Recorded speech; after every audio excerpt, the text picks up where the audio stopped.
forma: bienaventurados los de limpio corazón, porque ellos verán a Dios. Y esto es muy importante. Si se fijan, el llamado de esta bienaventuranza es un llamado a la pureza. Ese es el llamado que nosotros tenemos acá, un llamado a la pureza. La palabra limpio viene del griego kaxaros, pero esta palabra tiene tres aplicaciones o tres connotaciones, tres formas de ver cómo se aplica dentro de lo que es la terminología griega en este caso.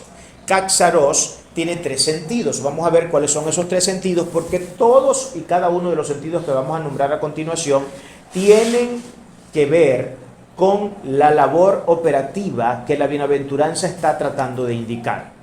Entonces esta es una idea y es una imagen que tenemos que aprender a captar claramente, porque estas tres formas de presentar el concepto son completamente críticos para el entendimiento de la bienaventuranza que tenemos en este caso.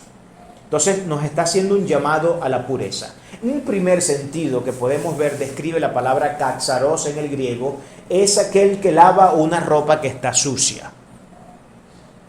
Se utiliza el término para indicar aquel que por razón de tener alguna prenda de vestir, no en el mejor estado de pulcritud, tiene que por eso agarrar y meterlo en una lavadora, luego en una secadora o en lo que sea, pero la cuestión es que tiene que limpiarse esa ropa.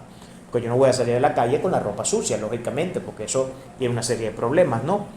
Hay problemas de higiene, pues eso puede llevar a toda serie de problemas también de salud, no solamente el problema que tenemos de cara a la sociedad, donde la gente no se nos va a querer acercar porque nos van a ver como una especie de pordioseros, indigentes o algo por el estilo, ¿no? Entonces malolientos, mal vistos y para colmo muy probablemente también enfermos si mantenemos todo el tiempo la ropa sucia. Entonces ese es un primer sentido. Un segundo sentido que expresa el término kaxaros tiene que ver con el hecho del trigo cuando era aventado para poder ser purgado. ¿De qué? De la paja y del polvo. Cuando el trigo se lanzaba para poder ser purgado de la paja y del polvo, para poder ser limpio el trigo, para poder limpiar el trigo. En un sentido también que podemos decir es figurativo, se habla de un grupo de soldados o de un ejército y de un grupo de soldados donde no se debe permitir entre los soldados que forman parte de un ejército a los cobardes, a los que no estén dispuestos a ir al campo de batalla y a los perezosos. De manera que es un mensaje en contra de la pereza y de la cobardía en este segundo sentido de la aplicación del texto. En este segundo sentido de la aplicación del término kaxaros, que significa limpiar en el griego. Este es entonces nuestro segundo sentido. Pero hay un tercer sentido que está acompañado, en este caso la palabra kaxaros, con un adjetivo que es la palabra akeratos. Este indica la leche y el vino que no han sido adulterados, la leche y el vino que no han sido adulterados y el metal que no está compuesto por aleación. Yo recuerdo mucho, y quiero comentar en este punto, haciendo un pequeño paréntesis, una anécdota sobre el tema de la aleación de los metales. Hace algunos meses atrás, creo que fue este año, no recuerdo bien si fue este o el año pasado, yo estaba con una...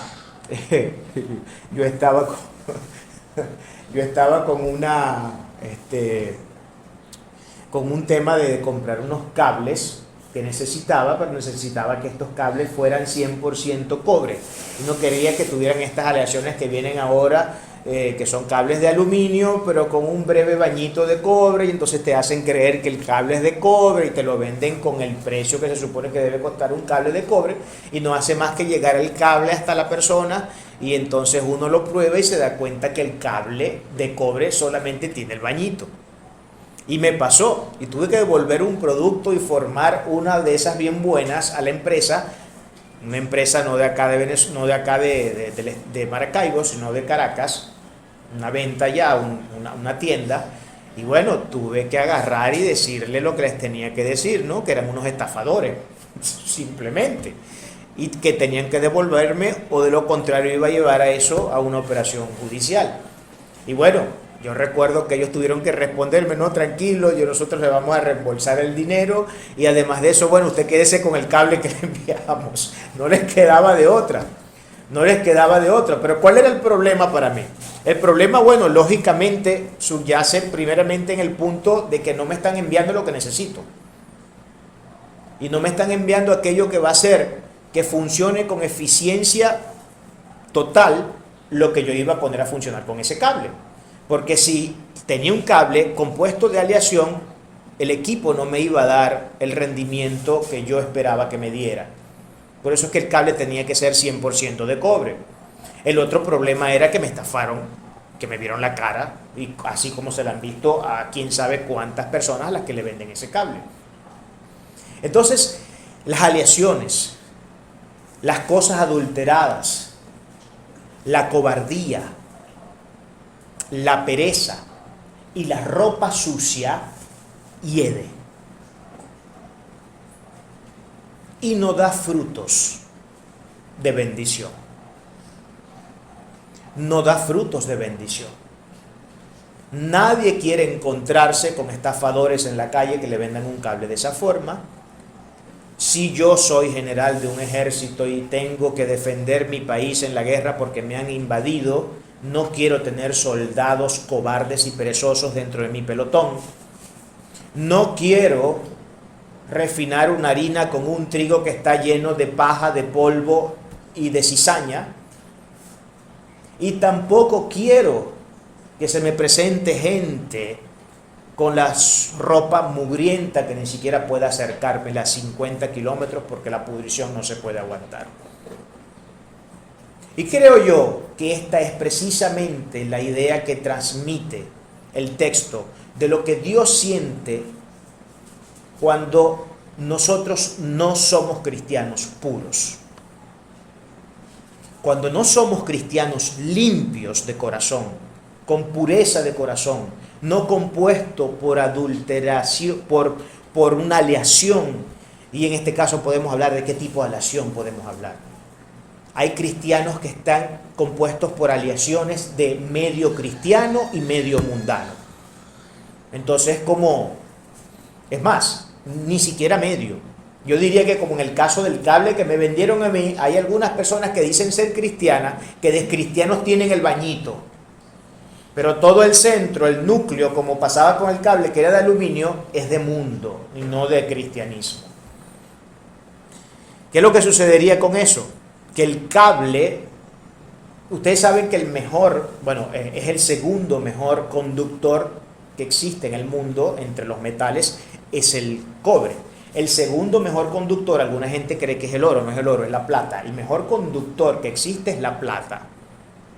Es la plata. Entonces, claro, cuando mi conductor de electricidad no es lo suficientemente eficiente porque está formado de aleaciones, aquí donde quiero que ilustremos este punto, está formado de aleaciones, se produce un fenómeno que se llama la impedancia o la resistencia.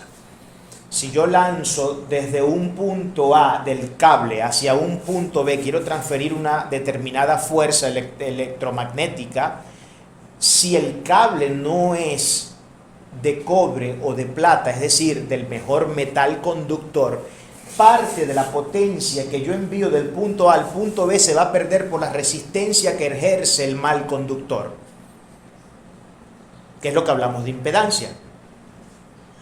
Es la fuerza de resistencia que opone el material. Eso es lo que pasa. Entonces yo estoy lanzando 50 watts y quiero que lleguen 50 watts porque es lo que necesito para que el equipo funcione óptimamente. Pero como tengo un cable que está formado de aleación o a un cristiano operando con aleaciones del mundo, lo que se introduce por aquí no es lo mismo que sale por aquí. Entonces un cristiano que está aliado con una especie de no cristiano en un aspecto de la vida que hace que no tenga más que simplemente un bañito de cobre o de cristianismo, hace que todo lo que recibe de Dios y que debe hacer y que la Biblia le dice aquí, de aquí simplemente salga una pequeña fracción de lo que se supone que esa persona debe ser y debe hacer. Me estoy dando a entender con el ejemplo. Eso es lo que sucede, ese es el problema. Por eso es que es bienaventurado, según las Sagradas Escrituras, la persona que es pura, porque solamente el puro de corazón es la persona que podrá dar al 100% de su capacidad para atender todos los oficios que nuestra espiritualidad cristiana nos demanda. De otra forma, no estaríamos en la capacidad de hacerlo. La cobardía tampoco es un antivalor, la cobardía. Y así exactamente tenemos que verlo. La cobardía es un antivalor, es un disvalor. Eso es lo que es la cobardía. Totalmente lo mismo sucede con la pereza. Mire, la cobardía es un tema bastante serio en la Biblia, porque la Biblia dice en una de las listas que expone sobre los que no irán al reino de los cielos, dice los primeros en la lista son los cobardes. Esos son los primeros que nombra, de los que no irán al reino de los cielos, los cobardes. ¿Por qué los cobardes? Porque el cobarde es el que no puede sostener el nombre de Cristo. El cobarde es el que ve a la distancia la persecución que se avecina sobre su vida por ser cristiano y entonces niega al Señor. Y niega todo nexo con su cristiandad. Eso es exactamente lo que sucede. Ese es el problema con esta gente. Por eso es que los cobardes no podrán heredar el reino de los cielos. La gente cochina no podrá heredar el reino de los cielos. La gente perezosa tampoco podrá heredar el reino de los cielos. Es la gente que hace las cosas no estando alienados, no estando aliados y no estando cochinos, para que puedan funcionar como el cable que está compuesto por un material que es perfectamente conductor de la fuerza que se imprime en él para que salga luego a hacer lo que tiene que hacer. Entonces, esto es un tema, sin duda alguna, que merece mucha reflexión. Una de las cosas que exige este punto es un examen profundo de conciencia.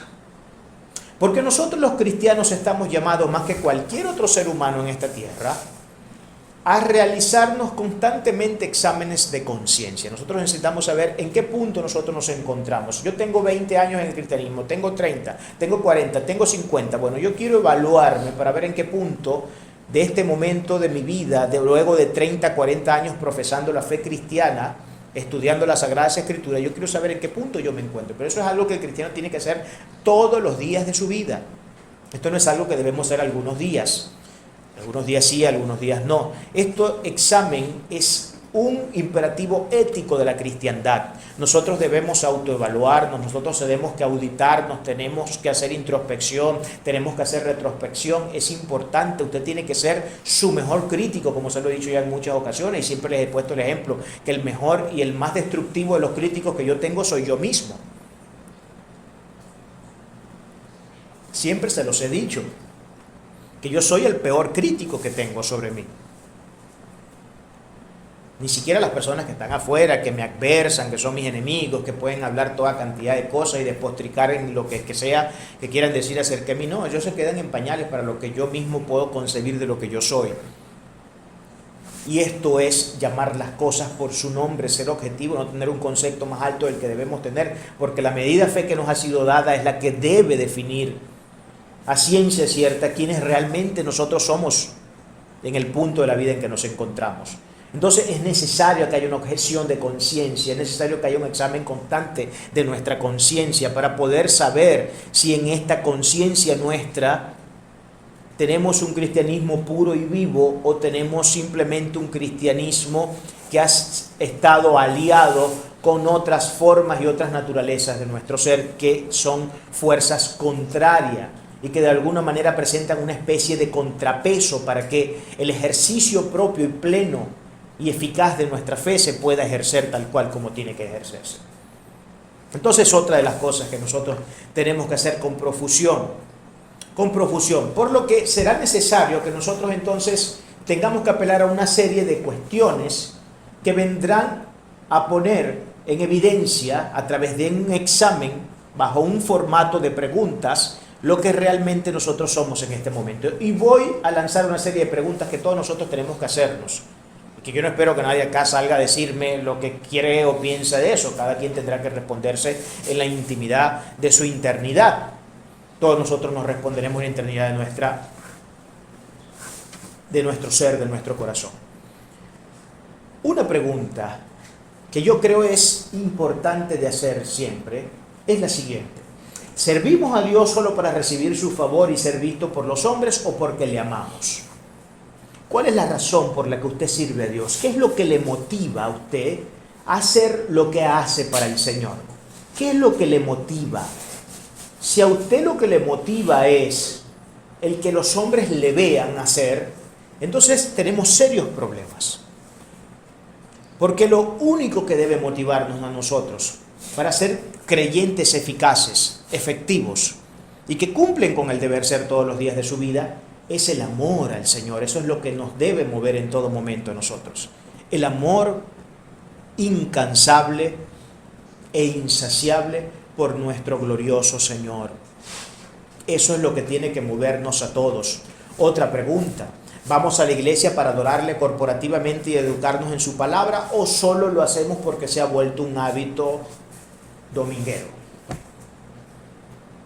Este es un problema en el que pecan muchas personas. Hay gente que ya se congrega en muchos lugares porque ya eso es un hábito. Y es un hábito.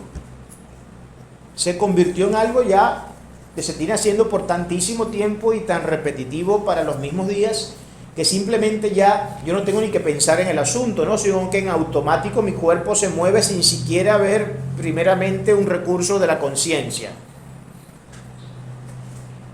Y está bien que haya hábito, pero que el hábito no sea la razón que le mueve a usted a irse a congregar. Que esa no sea nuestra razón. Entonces, ¿a qué venimos a nuestras congregaciones? ¿A qué venimos a los lugares donde venimos a adorar corporativamente a Dios y a educarnos en las Santas Escrituras? ¿Venimos a eso o venimos simplemente porque hemos convertido esto en un hábito? Porque, es que ya no me siento extraño. He escuchado a muchas personas decir siempre, las personas que están muy acostumbradas a trabajar y que trabajan posiblemente desde niños o desde adolescentes, son personas que son muy proactivas, ¿no? Y que han trabajado en todos lados y han hecho cantidades de cosas. Y son gente que no puede estar tranquilo un segundo. De hecho, a ellos no les gustan los días de descanso.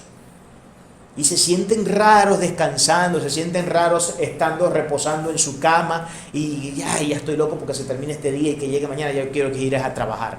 Yo recuerdo que eso también es una sensación que nosotros vivimos también en cierto sentido y en cierta forma. Yo recuerdo que a mí me pasaba mucho, sobre todo en primaria, ya no casi en la universidad porque ya es otra cosa, ¿no? Pero recuerdo que me pasaba mucho en primaria, que cuando uno entraba en el proceso de las vacaciones yo recuerdo que para mis tiempos eran largas, eran 2 meses y medio, 3 meses, era lo que nos daban de vacaciones, muchísimo tiempo.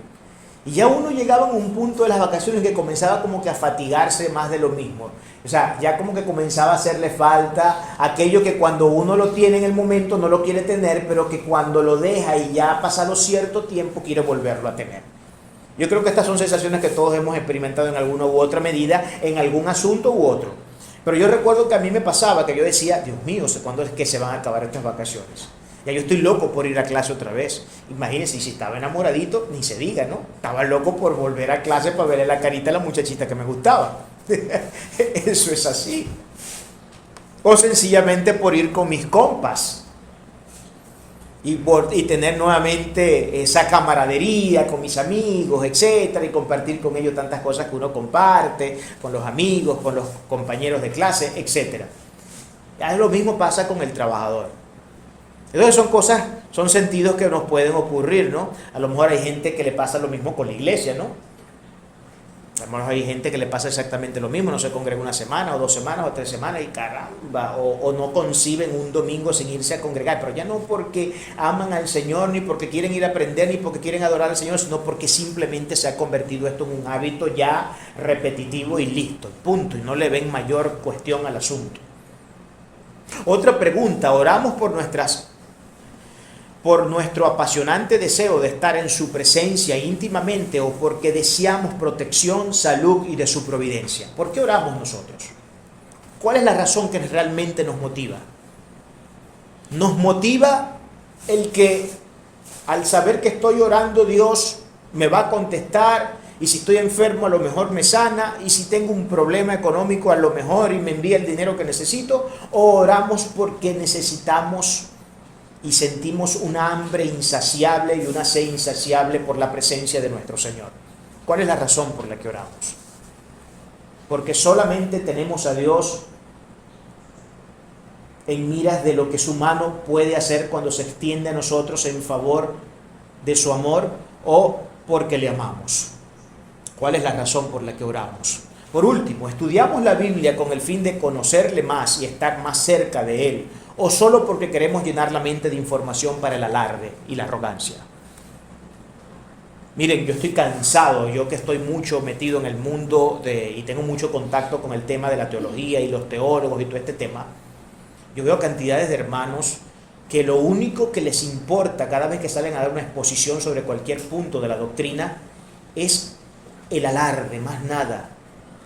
Es demostrar cuánto saben, cuánto se han agudizado con el estudio de la teología, cuán intelectuales se han vuelto, porque bueno, sí, esto es algo que se da mucho dentro del ámbito teológico, ¿no? La gente se convierte muy intelectual, se convierten en personas muy intelectuales, y a veces la intelectualidad, cuando no está cimentada sobre la parte que por regla general mucha gente tiende a olvidar cuando llega a ciertos niveles de intelectualidad, que es la parte de la afectividad, cuando la afectividad la echamos toda por un lado y esto ya no pasa a ser más que un simple adorno que lo sacaré cuando me convenga. Entonces vamos a tener también serios problemas, porque el conocimiento, tal cual como dice las Sagradas Escrituras, puede envanecer. El conocimiento sin duda alguna puede envanecer, y hay gente que estudia las Sagradas Escrituras solamente para el alarde, para enorgullecerse de lo que saben, para estarle demostrando a los que no saben nada cómo son de inservibles ante lo que yo sí sé. Así lo hace mucha gente. Y es un alimento para el ego, pero de esos, como un analgésico para un dolor de cabeza. Es exactamente lo que pasa. Entonces, ¿por qué estudiamos la Sagrada Escritura? Y esto es algo que hemos venido discutiendo en las últimas enseñanzas cuando hablamos de los judíos. Cuando vimos la serie que Cristo desarrolla y que recoge Juan en el capítulo 6 de su libro, nos dimos cuenta que Cristo, encarando las diferentes dificultades que tenía con sus enemigos, a saber, los fariseos, una de las cosas que les recriminó: ustedes no saben nada de Biblia. Imagínense ustedes la cara que un fariseo, cuya única labor era estar 24 horas metido en los sagrados textos, que Cristo les dijera que no sabían nada de la Biblia y que eran unos perfectos adúlteros de las Sagradas Escrituras. Y pudimos ver en el análisis que hicimos allí que el hecho de ellos estudiar y estudiar y estudiar y estudiar una y otra vez Biblia y pasar horas y horas en las Sagradas Escrituras no obedecía a otra cosa más que al ego de ellos. No obedecía a otra cosa más que a la posibilidad que eso les brindaba a ellos de enorgullecerse y sentirse que algo eran. Más que obedecer a Dios, porque no buscaban la obediencia, no buscaban amar a Dios, no buscaban amar al prójimo. Se recorrían el mundo para hacer un prosélito, y cuando lo conseguían hacían al prosélito 2 veces más hijos del diablo que lo que eran al principio. Eso lo dice la palabra del Señor. Entonces, ¿cuál es la razón por la que nosotros estudiamos la Escritura? ¿Es para vanagloria? Porque simplemente quiero llenar la palabra, porque sí es verdad, cuando uno estudia teología, estudia cantidades de cosas, hermano. Mire, uno tiene que hacerse filósofo, uno tiene que hacerse sociólogo, uno tiene que hacer un montón de cosas. Y eso es lo que le encanta a mucha gente. O sea, yo estudio. Ustedes saben que existen teólogos que son no creyentes. ¿Sabían eso? Teólogos, gente que estudia teología y saca un grado en teología, no porque les interesa a Dios, sino porque necesitan la teología para ver cómo contradicen a Dios. Eso es como, yo no sé, es una contradicción insoluble, eso es una aporía en términos lógicos, una completa aporía. Estudiar teología para atacar la teología. Estudiar teología no para ser un promotor de las ideas bíblicas, sino más bien para ser un destructor de las ideas bíblicas. Y estos son en gran medida los que llamamos nosotros los teólogos liberales. Entonces tenemos, por ejemplo, un Bullman que dice que hay que desmitificar el texto bíblico. Entiéndase por desmitificar el texto bíblico a que Es verdad que Cristo existió, que murió y todo lo demás, pero el tema de los milagros, de que Él hizo multiplicar los panes, los peces, que levantó muertos, que incluso resucitó al tercer día, hermanos, esas son cosas que no se ven en el mundo natural. Eso es mentira. Usted no puede creer en esos cuentos de camino, y así le dirán a esos teólogos. Y fue la labor en la que se tuvieron que montar los teólogos del siglo XIX en respuesta a todas las lesivas razones que había expuesto movimientos como, por ejemplo, la Ilustración en la Revolución Francesa. Este es uno de los problemas. Entonces, hay que tener mucho cuidado, y creo que son preguntas que vienen muy bien para un examen de conciencia que debemos practicar diariamente. ¿Cómo quedaría la bienaventuranza? Porque después de todo esto que hemos dicho, tenemos que llegar a una conclusión. Y yo voy a leer lo que escribí de cómo queda esta bienaventuranza a la luz de una exégesis, a la luz de lo que hemos podido venir haciendo. Miren cómo quedaría la bienaventuranza. Bienaventurado el de conciencia pura, sin mestizaje y amalgamas entre cosas impuras y puras, que no tiene mente adúltera por la levadura del pecado, porque ellos verán a Dios. Porque ellos verán a Dios. ¿Y qué significa ver a Dios? ¿Qué significa? Creo que Salmo 73:1 nos tiene una respuesta contundente sobre este asunto. Porque ver a Dios no es lo que el neopentecostalismo de hoy nos enseña. El neopentecostalismo, para que entienda a qué me refiero cuando hablo de neopentecostalismo, me refiero a estas facciones del cristianismo que todo es una experiencia mística, donde todo el tiempo están viendo ángeles, arcángeles, querubines, serafines, donde ellos dicen escuchar la voz audible de Dios todos los días, donde Dios les está dando revelaciones de última hora. Este es el evangelio neopentecostal. Apóstoles, profetas, evangelio de la prosperidad, todo eso es neopentecostalismo, para que me entiendan cuando digo neopentecostalismo, que es lo que hemos acusado de manera profusa y contundente dentro de este ministerio. Todo eso obedece al neopentecostalismo. Para un neopentecostal responder a esta pregunta sería muy fácil. Ver a Dios es ver a Dios. ¿Pero qué significa eso? Experiencias como las que tuvo Jeremías, como las que tuvo Moisés, la zarza ardiendo que no se consumía. Cuando Moisés subió al monte, que vio los lomos del Señor. Eso es lo que para ellos representaría ver a Dios. Pero miren lo que dice Salmos en su capítulo 73:1, que es un salmo de Asaf, por cierto. ¿Se acuerdan? Salmo de Asaf. Este salmo lo estudiamos, tuvimos 7 secciones, una serie de 7 secciones de este salmo. Ahí está en el canal, usted lo puede estudiar, les recomiendo que lo estudien. Este es un salmo que da respuestas contundentes al problema más universal del ser humano, el dolor y el sufrimiento. Porque este hombre fue un varón de dolores, Asaf. Y miren lo que dice Asaf en el 71:3. Ciertamente Dios es bueno para con Israel, para con los puros de corazón. Repito, ciertamente Dios es bueno para con Israel, para con los puros de corazón. ¿Qué es ver a Dios entonces? Tener presente su bondad diariamente en nosotros. El que nosotros podamos ver la bondad divina de manera tan evidente, tan directa, tan innegable, tan incuestionable, es la mejor forma de saber que Dios está allí. O es una de las formas de saber que Dios está allí. Así lo traduce el salmista. Así lo traduce él. No es tener apariciones visibles. Dios no hace esas cosas.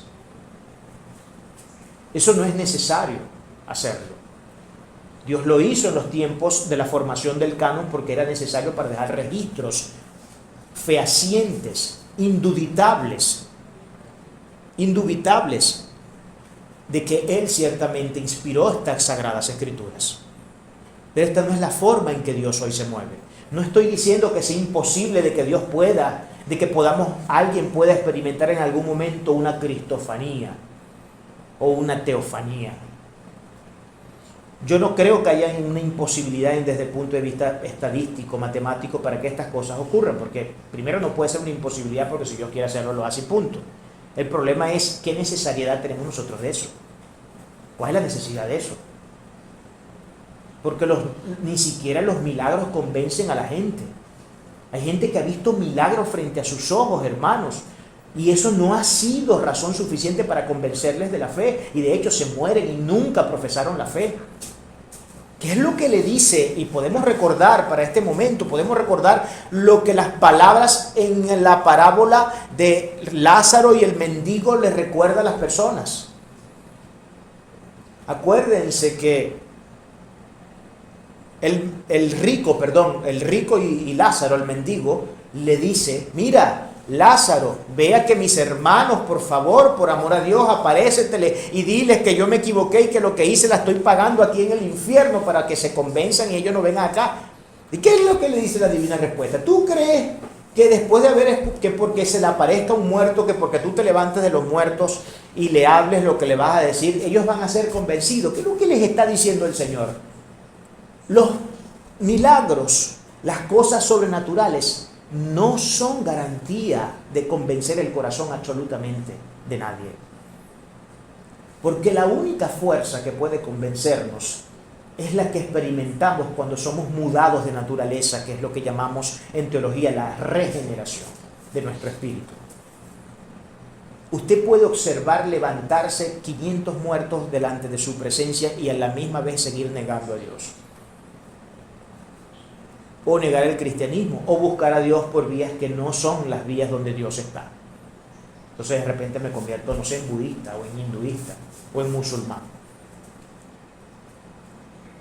Por ponerles un ejemplo. Un dato para hallar pureza. Un dato para hallar pureza. Mire lo que dice Juan 1, del versículo 1 al 3. Porque si queremos ser puros necesitamos sacar el material de la Biblia que nos enseñe cómo es que tenemos que llevar a cabo este proceso. Y dice la palabra de la siguiente forma: mirad cuál amor nos ha dado el Padre para que seamos llamados hijos de Dios. Por esto el mundo no nos conoce porque no le conoció a Él. Amados, ahora somos hijos de Dios y aún no se ha manifestado lo que hemos de ser. Pero sabemos que cuando Él se manifieste seremos semejantes a Él, porque le veremos tal como Él es. Y miren lo que dice el versículo 3, y aquí está la clave. Y todo aquel que tiene esta esperanza en Él, se purifica a sí mismo, así como Él es puro.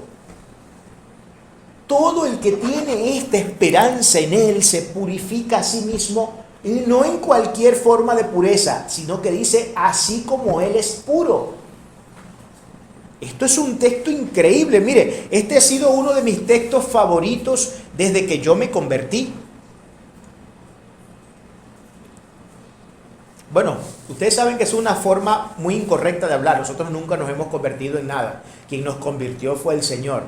Pero nosotros normalmente decimos que nosotros nos convertimos al cristianismo. No, nosotros no nos convertimos en nada. Nosotros no tenemos la capacidad, ni la fuerza, ni el poder, ni la inteligencia, ni la sabiduría para convertirnos en absolutamente nada de estas cosas. Si nosotros hoy profesamos esta fe y creemos en el Señor, es porque fue Él quien nos dio la capacidad de hacerlo, no porque nosotros hallamos el material en nosotros para poder hacer estas cosas de manera voluntaria. Porque no funciona de esa manera. No funciona de esa manera. Es tremendo lo que este texto nos ha dicho. Allí podemos ver entonces lo importante que es la pureza de corazón para un creyente, porque de esto dependerá todo en el cristianismo.